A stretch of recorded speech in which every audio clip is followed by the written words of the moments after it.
What's up, everyone? Welcome back to another episode of the GOAT Show.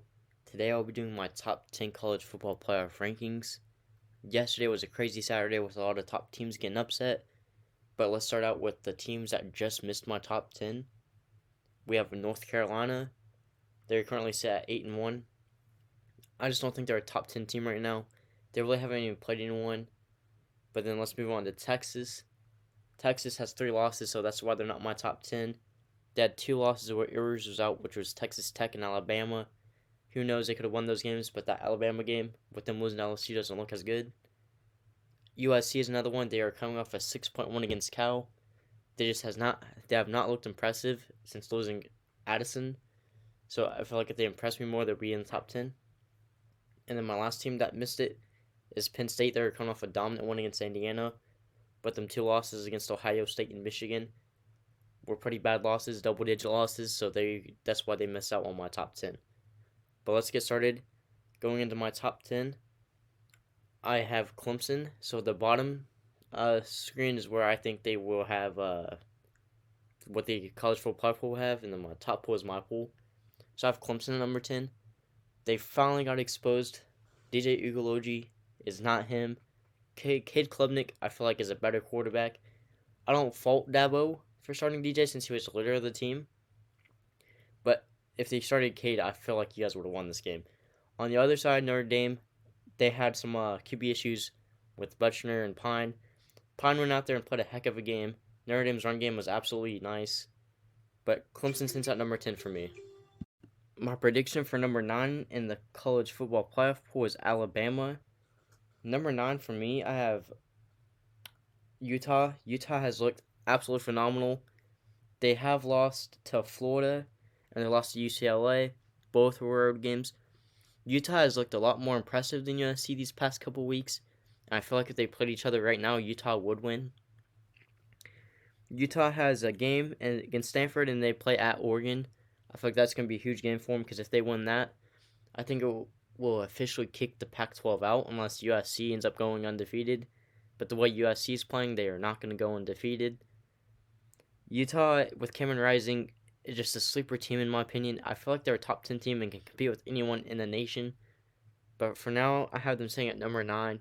I know it's kind of a hot take, but do you think they deserve the top 10? Number 8 in the college football playoff pool, I think USC will be number 8. I don't know why. I just feel like the playoff pool likes Caleb Williams and USC. Number 8 for me, this is why I have Alabama dropping. They're coming with a heartbreaking loss last night against LSU in overtime. Alabama has shocked me this year. They're not the dominant Bama we all know. They have 2 losses, which is at Tennessee and at LSU. Those are very tough places to play. And they almost had a loss week 2 at Austin. Alabama, I feel like they can still make it, but it's going to be really tough for them to due to them 2 losses. I don't think LSU is as good as people say, but I also don't think Alabama is playing as good as they're supposed to be. They have a big game this week against Ole Miss, at Ole Miss, again on the road. But I feel like they will win that game, lifting them up a little bit more in the playoff rankings. But Alabama's losing 2 game is just absolutely atrocious because that is not a Nick Saban type of football team right there. So that's why I have them at number 8 in my playoff pool. At number 7 in my playoff pool, my prediction for the playoff pool, we both have LSU. LSU is coming off a phenomenal win against Alabama. LSU's game against Tennessee is what I think holds them back because they got dominated at home 40-13. And then they lost week 1 by missing the extra point against Florida State at home. Their best win right now is Ole Miss and Alabama, so I feel like those key wins keep them up there. They play at Arkansas and at Texas A&M for their 2 difficult games for the rest of the season. But if they somehow win out and beat Georgia in the SEC championship, they have a chance at the playoff, but I just don't see that happening. But LSU with Daniels is looking phenomenal. They looked phenomenal last night. Kelly, I am shocked at how he turned the season around after that Florida State loss. But that loss for against Tennessee is what's holding me back from putting LSU higher right now. Number 6 in the playoff pool, my prediction for that is Oregon. Number 6 for me is TCU. TCU is coming off a pretty good win against Texas Tech. I know a lot of people think TCU deserved to be higher, but in my opinion, if they were playing like Alabama's type of schedule, they'd have 2 losses. I just think Oregon, who, spoilers ahead of them, is just a better team, and I think they would win on a neutral field. But TCU, they're getting the job done. But that one against Oklahoma State is not looking as good. The one against Kansas State is not looking as good. They traveled to play at Austin this week. If they win that, TCU will have gained my full respect. I want to see how that game goes. But the previous ones they just look very bad now because Oklahoma State got smacked by Kansas. Kansas State just lost to Texas. So if they go on the road and beat Texas, I'm going to be very high on this team. And then I think I could go ahead and say that they're probably going to win the Big 12. I think they'll make the Big 12 championship, but I'm not 100% locked in that they will win the Big 12. They play at Texas and at Baylor, 2 tough games before the end of the season. So I would like to see what they do in those games before I put them any higher or in my playoff. I think the College Football Playoff Committee will have TCU at 5 because they are undefeated. But number 5 for me is Oregon. Oregon, they'll lose 49-3 to Georgia. And they had a new head coach, new quarterback, new system. And, I mean, it's a 46-point loss, so it's hard to say, hey, that game doesn't matter. But at this point in the season, I don't think it matters as much as it did when it first happened. Oregon has looked phenomenal from that point on. Oregon, with Bo Nix, their offense is absolutely insane. Oregon's defense is what worries me. So they play Washington this week, and I don't think Washington is a bad team. I like Washington with Michael Penix. But Washington, I don't think they're going to beat Oregon at Oregon. Oregon's game they need to look forward to is Utah.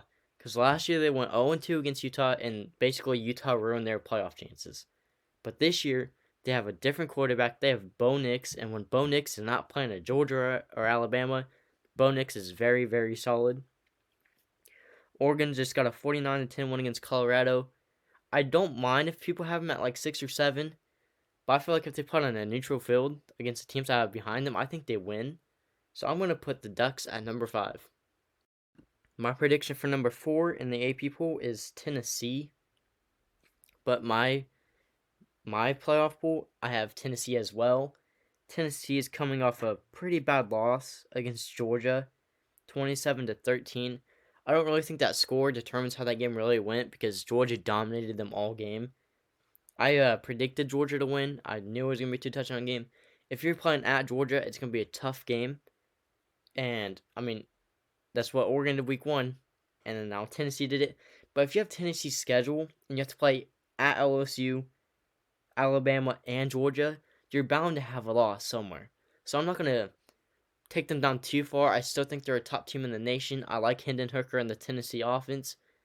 But if their offense gets stopped, their defense isn't really able to get those key stops, in my opinion. The hardest game they have is at South Carolina. I do think they finished 11-1, but I don't think Georgia will lose again. So they will not make the SEC championship, which could eventually hurt their playoff chances. But for me, right now, I have them sitting at number 4. At number 3, I think the college football playoff pool will have Michigan. But at number 3 for me, I have Ohio State. Ohio State's coming off a 21-7 win against Northwestern. Now, I watched this whole game. I saw the win. But if you're the number 2 team in the nation and you're losing to a 1-7 team on the road, especially Northwestern, who's lost to some FCS schools, you got to get punished for that. I mean, I'm not going to punish you as much because it's just one spot. But at the same time, your run game has just not been very good these past few weeks. I mean, yesterday it looked pretty good, solid. But against Penn State, it struggled. Against Iowa, it struggled. And if a team makes you guys one-dimensional, I'd be worried. But you guys ended up getting the job done, winning 14 points, even though you're favored by 38. I know the weather does play an effect. CJ Stroud when you pressure CJ Stroud, he looks like he's about to fold. So if a team gets pressure on Ohio State, I'm not sure on how good the Ohio State offense really is, especially these past few weeks. And don't get me wrong, they're a top offense in the nation, but when you start getting pressure on this Ohio State team, they do not look nearly as good as people think. So I have Ohio State sitting at number 3 for me, and that Notre Dame win against Clemson might boost them up because they ended up beating Notre Dame week 1. But for me, I have them at number 3. I think the playoff committee will have Ohio State at 2, but at number 2 for me, I have the Michigan Wolverines. They are one of the best second half teams in the nation, but I'm gotta punish them for the first half they had against Rutgers. I mean, that was 17-14 in the first half. Yes, Rutgers did get a blocked punt, which probably gives them a lot of motivation and stuff. But at the end of the day, Michigan has been getting the job done. I can't stand when they compare Ohio State and Michigan because they have two different type of play styles. Michigan likes to run that clock all the way down before they hike it and control the time of possession, while Ohio State likes to go fast and fast paced, run up the score. So like they're hard to compare, but in terms of most complete, I think Michigan is just a little bit more complete due to Ohio State's run game not being as good. JJ struggled yesterday. I mean, it was fairly obvious in the first half when he was getting pressure, he started struggling. It didn't help that the receivers like Cornelius Johnson was dropping a lot of passes. But at the end of the day, I do think Michigan offense and Ohio State's offense is closer than people think. And the defenses, I think Michigan's is a little bit better. You've seen Ohio State struggle these past couple weeks. But not last week, but yesterday against Northwestern, they ended up getting the job done and coming back. But Michigan in the second half only allowed like 6 rushing yards, and they only allowed 180 yards total throughout the whole game. They ended up winning 52-17. They play Nebraska this week, and then the Illinois game, them losing to Michigan State really hurts Michigan in terms of strength of schedule.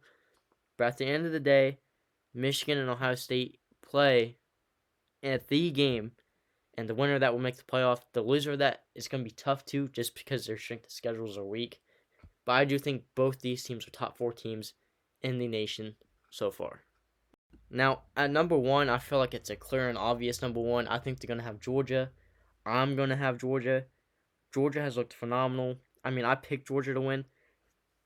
If this game was at Knoxville, I don't know if they would win.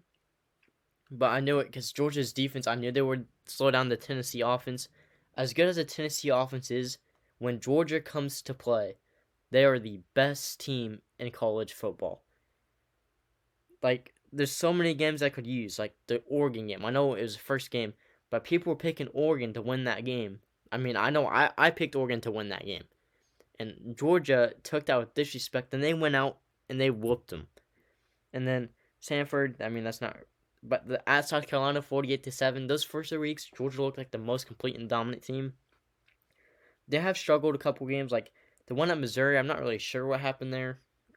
I mean, I don't know if it was just a Biff game, but Georgia is the most complete team in college football right now, and they showed it this week at Tennessee. Well, not at Tennessee, but versus Tennessee.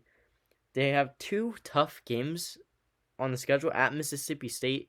Mississippi State is a team you don't really know how good they are going into that week because Will Rogers can completely go off or they just don't show up. And then they play at Kentucky. I mean, I don't know about Kentucky no more after watching that Tennessee game 44-6. But then they face a rival Georgia Tech. So I think Georgia wins the SEC and gets a number 1 seed in the playoff. But for now, that's where I have my top 10 rankings. Comment down below your top 10 rankings. I would like to see who you have. But specify your top 4 and who you have winning those matchups, because I just want to see who you guys have winning the national championship. Until next time, peace out, Go Show.